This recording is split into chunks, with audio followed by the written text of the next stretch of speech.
G'day guys, welcome back to Lessons from the Legends, and we're going through the 100 greatest fighters of all time, chronologically going through in order of when they fought, and we're still in the early 1900s here with the coming into the real golden era of boxing, when there were far more people boxing in the world than at any other time period in history, in between World War One and World War Two.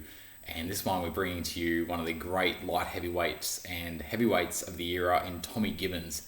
Tommy Gibbons was one of the greatest defensive boxers of all time, and he honestly offered very little in attack. He was very good defensively, though. Fought one of the greatest knockout artists in heavyweight history and challenged him for the heavyweight title in probably his biggest fight of all time, and went to a very boring decision and lost the decision to Jack Dempsey. But it did portray that like he was the one guy who Jack Dempsey didn't knock down or knock out. You know, it was he blasted the distance, didn't really get too hurt, and that kind of is an example of how amazing this guy was as a defensive boxer. And we're going to go through just some defensive basics because we've gone into a bit more like boxing strategy, and now we're just going to do a little bit of technique stuff for one of the sort of quicker videos on one of the greatest defensive boxers of all time. As far as blocking goes and avoiding punches goes, you have three different levels of avoiding them. So the first one is using your footwork to just get out of range. You take your whole body out of range, they can no longer reach you.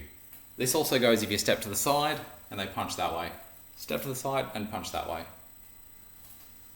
Now, the next level, if you're not able to do that in time, or maybe you're in the corner, maybe your back is against the ropes, the next level is avoiding it through movement and evasion.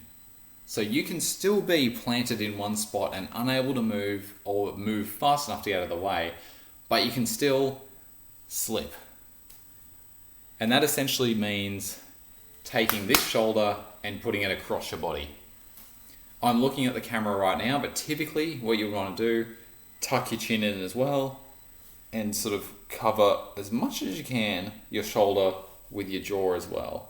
Typically in this occasion as well, you've got your hands up, slipping, and once you start getting the timing down, less movement is better. If the less movement you can make to avoid the punch, the better it is.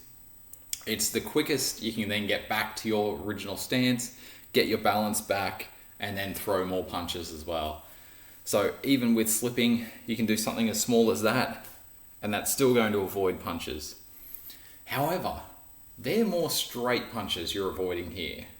And even with uppercuts coming through, slipping can be effective for slipping uppercuts as well. But what if they're throwing things like hooks? So hooks will come around that way, around this way. What happens if you're getting a circular punch thrown at you? The next one with evasion is to duck. So that's kind of like coming down and coming up like that. And a lot of the time what people will do is they'll sort of bob and weave. So they'll come down in a bit of a U shape. What that does is it allows you to sort of like pull back the bow on the bow and arrow to get the punch ready as you come up. So you're not just coming up like that, but you're actually loading up on a punch as you come up like that. Bob and weave that way, coming up with and ready to load through that punch. Now, the third level of evasion. Now we're getting into blocking, which is something that Tommy Gibbons was especially good at. So with blocking, if you are to just block straight punches, if all else fails, parries can be really great because they can actually knock straight punches past your head like that. And often they work really well in conjunction with slips. So if someone throws a left punch at you, whether it's a jab or a cross, slap the outside of their left hand with your right hand and slip your head down to your right. It essentially looks like that. And with my right hand, I'm slipping that punch off to the side so it sails over my shoulder. And same thing with the left. And again, same thing with the slipping. Less movement the better. So as you get better, even that is enough. That is enough. But what if now they're incorporating hooks? And for whatever reason, you don't get a chance to duck, or maybe you feel uncomfortable ducking because they may be able to counter your duck, and as you duck, throw an uppercut to meet you, then you start to block. So this is something that, it definitely is something that's a bit more comfortable. You feel a bit more solid with it, and blocking can also be a bit of a slightly safer, than slipping and parrying as well. But it does mean that you do get knocked around a little bit, but you won't be as hurt because you've got that arm up. So essentially, you want to do almost like someone slicking their hair back in an old 70s or 60s film where they dress up like John Travolta in Grease. But you're essentially sliding through and almost giving yourself a helmet. So you get hit there and it hits your arm, hits your elbow, hits your glove. It is not a way to sort of like evade the punch, but you can certainly go up and avoid it. And also, little sort of thing is reaching out doesn't tend to work as well. This is typically the best way to block a punch is going like that. Reaching out can sometimes work, especially if you can do like what we said in a previous video with Jack Johnson, sort of like catch their arm, catch the inside of their bicep, and then wrap them up in some sort of hold. But with this, if you're just trying to avoid punches, you'll get hit, but you'll at least be able to cushion the blow a lot with your arms. And same for the other side.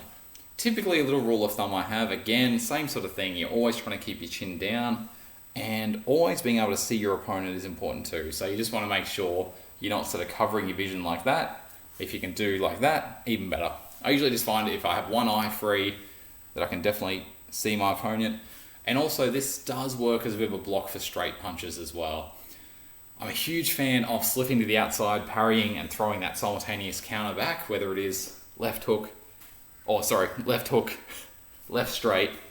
But again, if you just want to, if you don't have time, if you not feeling like you're quick enough, you can definitely just go for the block, and it's a very safe option. So you can still use that to block a straight punch if they're throwing their right hand, throw up your left guard, and then throw up the right block if they're throwing their left hand. Even if it is a jab, you should be able to do it. So a lot of the time with sparring, as you start off, you can get used to just doing that and blocking. With that, you can block most punches. But again, first line of defense is always that footwork, just getting out of the way, stepping off to the side. And with the footwork, one rule of thumb we haven't actually covered on this Lessons from the Legends video, and I'll just throw this in here as an extra little lesson, is with your footwork, although the camera can't see it from here, what you want to do is basically, if you're stepping to your right side, step with your right foot first. If you're stepping to your left side, step with your left foot first. So here, I'm going to step with my right to the right. That way I'm not crossing over my feet and leaving myself compromised and potentially off balance if I get punched or even just pushed. One of the things you kind of notice when you start sparring and fighting and boxing, you get pushed around a lot. A lot of the time you're not even really getting punched, you're just getting pushed around, knocked off balance all the time. Not even really through punches, but your opponent will just push you with the jab to the chest. They'll sort of like grab you and throw you to one side. Happens so much, and especially if you're anything like me and sort of got into Muay Thai pretty deep as well, you do get thrown around a lot. It's something that's you never quite get used to, but it is something to always be aware of, and there is ways to always sort of like be in that mindset of like, hey, I might have to counter getting thrown around and thrown to the floor just as much as I might have to counter a strike. And then with the forward and backwards movement, same sort of thing. If I'm moving backwards, move your back leg, step with your back leg first. If you're moving forwards, step with your front foot forwards first.